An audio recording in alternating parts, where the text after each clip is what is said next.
Velkommen til vores plade release her. Hele den samlede danske musikpresse var mødt op, da dansktopstjernen Nicki Jørgensen holdt pressemøde i eftermiddag. Anledningen var udgivelsen af hans nye plade med titlen Det var skam sex. Ja, det var skam sex. Pladen er Nicki Jørgensens første efter 5 års pause, og markerer samtidig starten på et utraditionelt samarbejde med karatemesteren Jan Hyltoft. Ja, det var skam sex. Og jeg valgte meget tidligt i processen at fokusere på kampsport, som møder danstoppen. Og så opstår der noget, som er lidt anderledes. Ja, det var skam sex.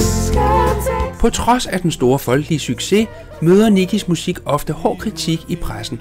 Det tager han dog med ro og har følgende råd til anmelderne. Der synes jeg bare, at de skal gå hjem og lægge sig og tage skeen i den anden hånd, som man siger, og sadle om. Ja, det var skam sex. Der går rygter om, at dig og Jan også gør partnerskab privat. Ja, men der er jo, altså partnerskab, det ved jeg nu ikke, men altså, jeg har jo adopteret ham,